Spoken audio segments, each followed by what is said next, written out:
Nah, ini kok bisa dipertahankan orang ini? Hah? Lama-lama nanti saya kepanjangkan itu. UAS itu apa? Hah? Ustadz anak setan. Lihat aja matanya, mata setan gak itu?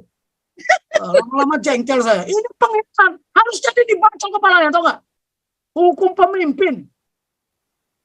Siapa? Dia pemimpin apa? Di negara ini?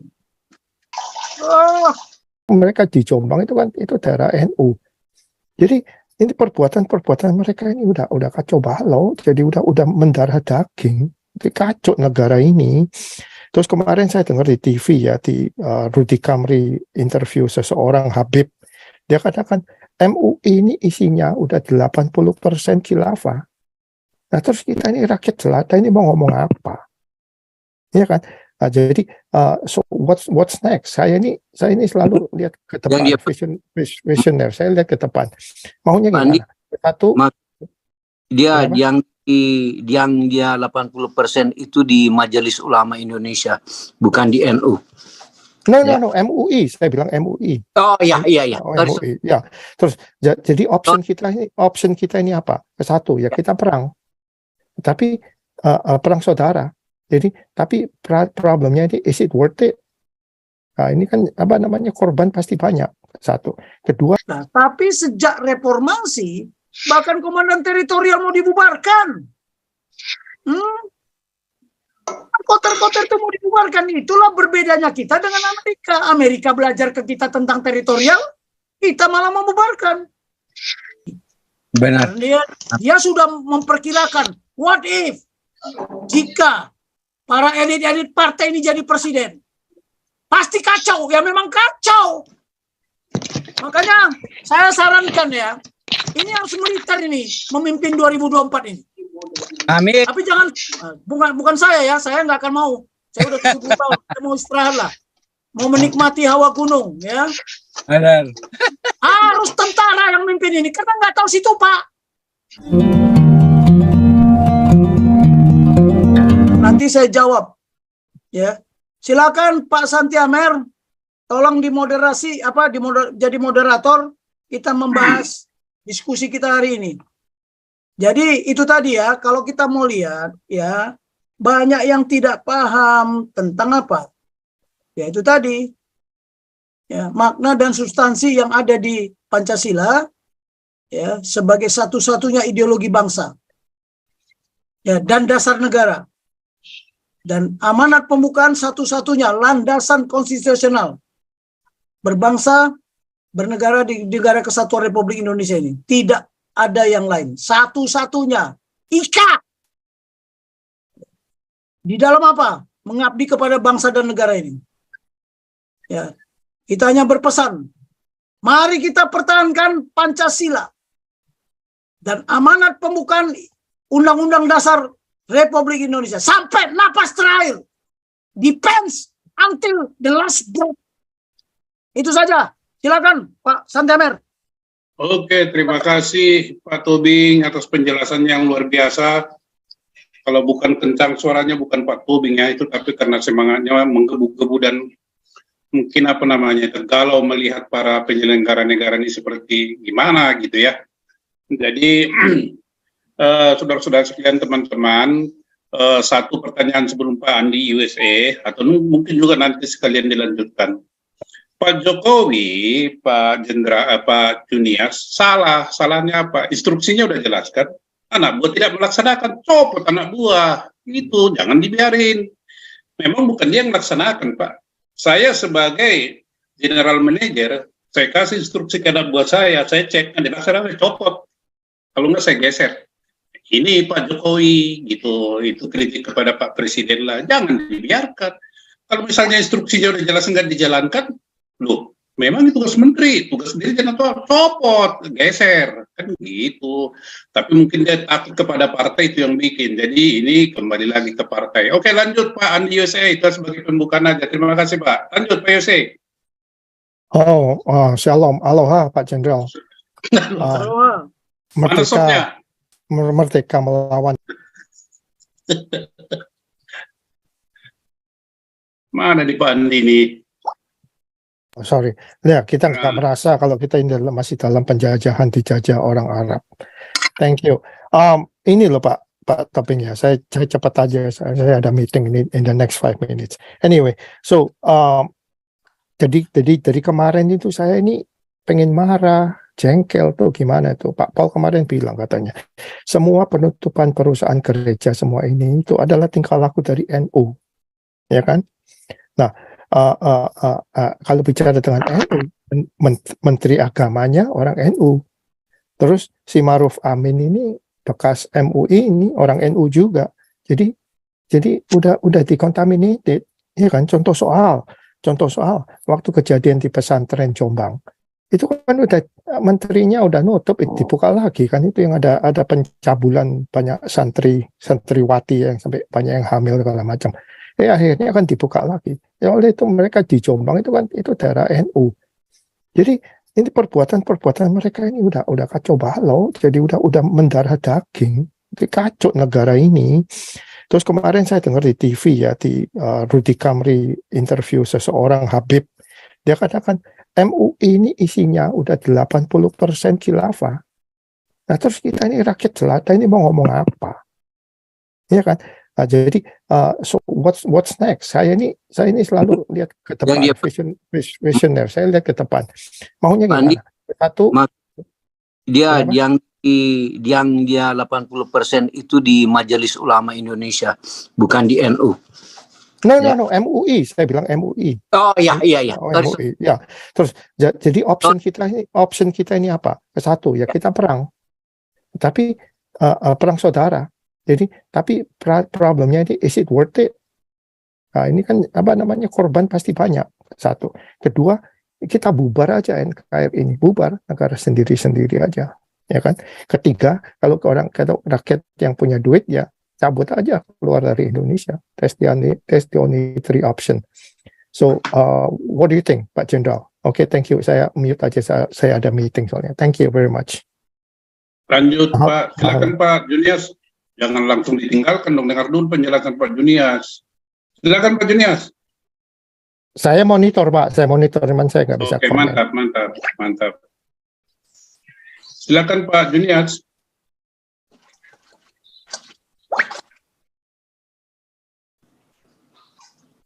Pak Junias oke. Di unmute Pak. Oke. Sorry. Ya, nggak apa-apa, Jadi ya. dalam setiap organisasi manapun, di kerajaan manapun, di negara manapun, pasti ada pengkhianat. Ya, NU itu perjuangannya murni, tapi kita ya ada oknum-oknum kan, dia masuk terselubung. Saya sama Gus Nuril itu dekat sekali, nggak ada bicara-bicara begitu. Ya, mereka juga anti khilafah kok, tetapi ya boleh saja ya masuk ke dalam organisasi itu. Ya kenapa ya? Karena rekrutmennya di organisasi non-state actor ini tidak jelas. Iya. TNI aja rekrutmen sudah jelas saja terpapar kok. Apalagi itu tidak jelas. Jadi kita jangan, kalau menurut saya, mari kita fix problem lah. Ya. Find solution, not blame each other. Ya, contoh begini ya. Oh, kenapa kok Pak Jokowi tidak tegas? Ya terus ngapain? Saya bilang tadi ada organisasi di bawahnya tadi. Sekarang saya tanya, mission itu memang melindungi segenap bangsa Indonesia dari apa? Dari ancaman. Ancaman apa? Ancaman ideologi lain. Ya, ancaman budaya lain. Yang itu menjadi tugas siapa? Ada Depdikbud. Kalau ancaman penyakit, ada Menteri Kesehatan. Makanya diorganisir, ada satuan tugas. Ada satuan strategi, satuan departemen. Ada satuan operasional, ada satuan tugas taktis, ada satuan kerja. Jadi makanya analisa tugas dulu. Makanya saya bilang, mereka ini tidak tentara, ya. Yang tentara pun mohon maaf, belum tentu menguasai situpak ini. Kalau tidak diajarkan situpak mungkin kacau lah ya. Tapi itu diajarkan dan ini konsep ini universal. Semua tentara di dunia ini tidak ada yang tidak menggunakan ini. Makanya ketika Donald Trump, dia mantan tentara, jadi presiden. Lihat aja, ketika jadi presiden apa? Executive order. Sudah berapa executive order yang dikeluarkan Donald Trump ketika dia jadi presiden? Nah, membuat executive order itu ya isinya, situ Pak, ini isinya. Bagaimana perkembangan situasi. Tapi perkembangan situasi ini sangat tergantung apa? Dinamika, bukan kondisi ya. Situasi dan kondisi itu berbeda. Keadaan saat ini 5 jam kemudian sudah berubah karena perkembangan situasi. What is going on right now? What next? And what if? Kan sudah saya bilang, itu cara berpikir strategi. What was itu di masa lalu. Paradigma, residu paradigma. Masih ada yang ingin negara ini berpisah. Masih ada yang ingin merubah Pancasila. Masih ada yang ingin merubah konstitusi. Sampah-sampah. Sebelum kita merdeka, setelah kita merdeka. Itulah masa lalu. What was yang sudah terjadi. What is going on? Sekarang muncul ke permukaan setelah reformasi.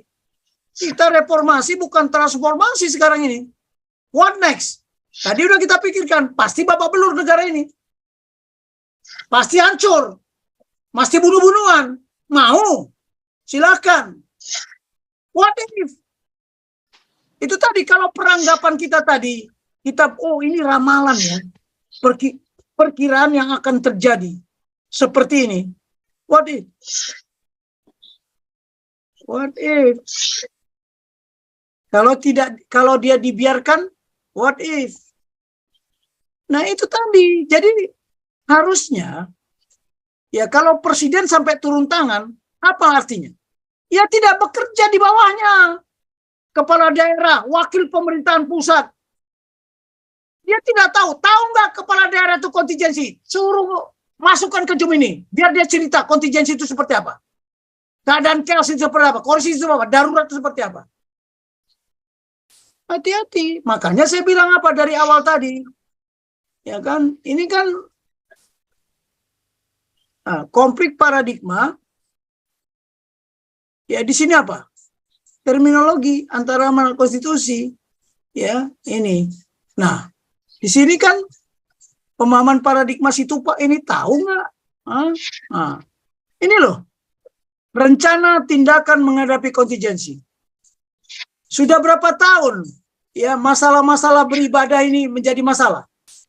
Kok nggak ada rencana tindakan menghadapi kontingensi? Saya pernah jadi dandim di Timur Timur. Saya sudah perkirakan ini nanti terjadi konflik antara Katolik dengan Protestan, antara Katolik Protestan dengan yang beragama Islam. Saya sudah siapkan. Begitu ada masalah, masuk ke Kodim. Saya bicara, saya jelaskan. Ya, ini di Timur Timur tuh saya dandim antara gereja Katolik sama gereja Protestan aja saling bakar-bakar. Saya tanya, tolong ya saudara yang dari Katolik, kenapa kamu yang Protestan itu kamu marah-marahin? Tahu nggak?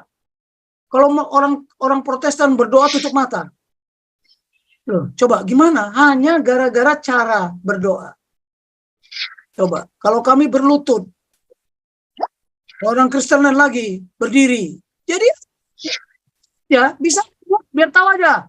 Saya bisa. Nah, terus saudara-saudara yang dari Bugis, dari Makassar, itu susah mau sembahyang Jumat. Nggak ada masjid di sana.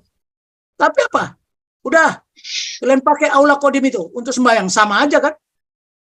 Di lapangan aja boleh sembahyang, apalagi di masjid, dijaga. Karena saya tidak memikirkan mau agama apapun. Silakanlah, surganya udah ada masing-masing kok.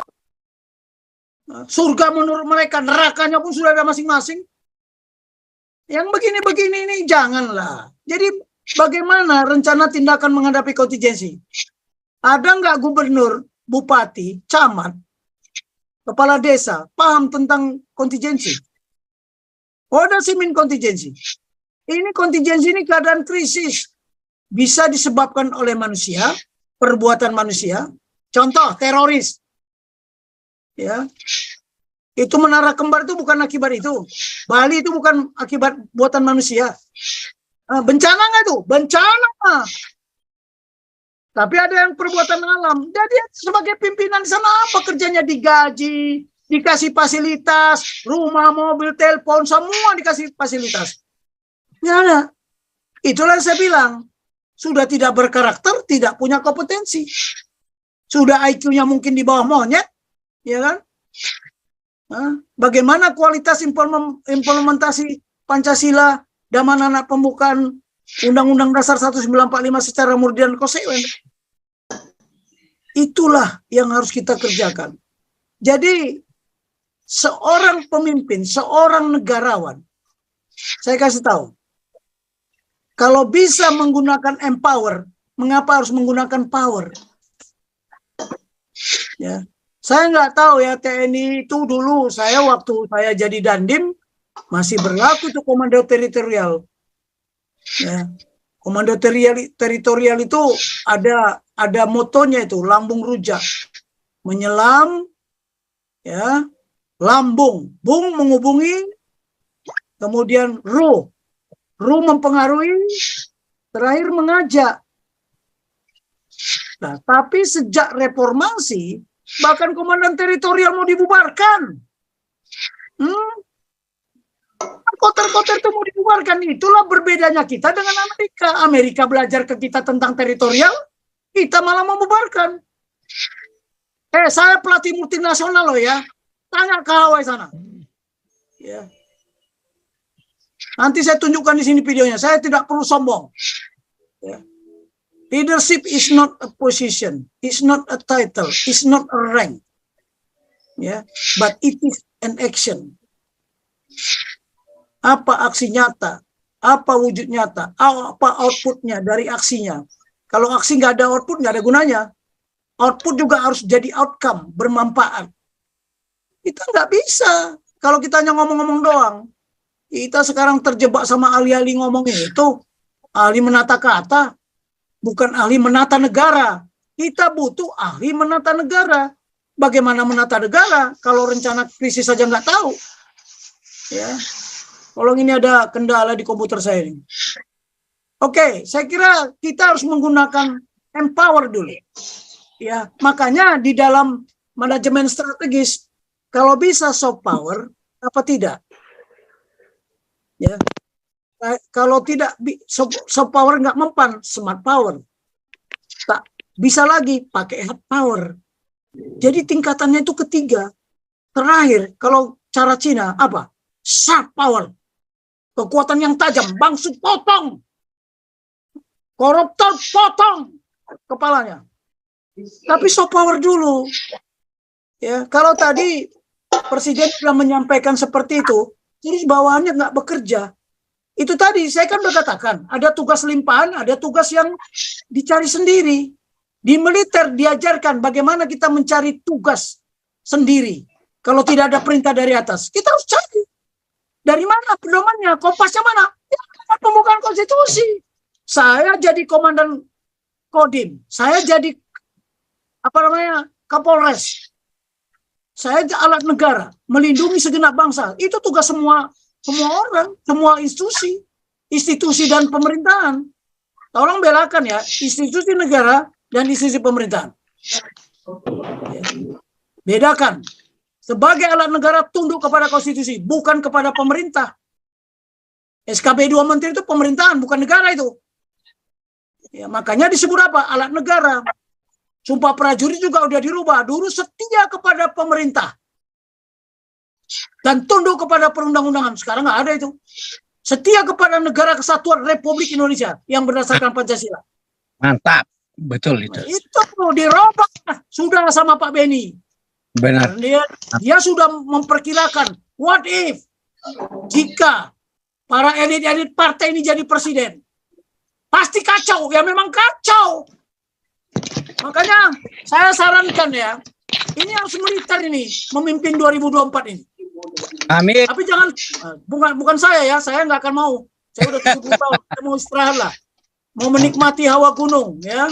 Benar. Harus tentara yang mimpin ini, karena nggak tahu situ Pak. Benar. Itu belum saya jabarkan itu. Kalau saya jabarkan itu digunakan untuk kampanye itu. Iya kan? Coba orang seperti ini kok masih bisa dipertahankan di negara ini.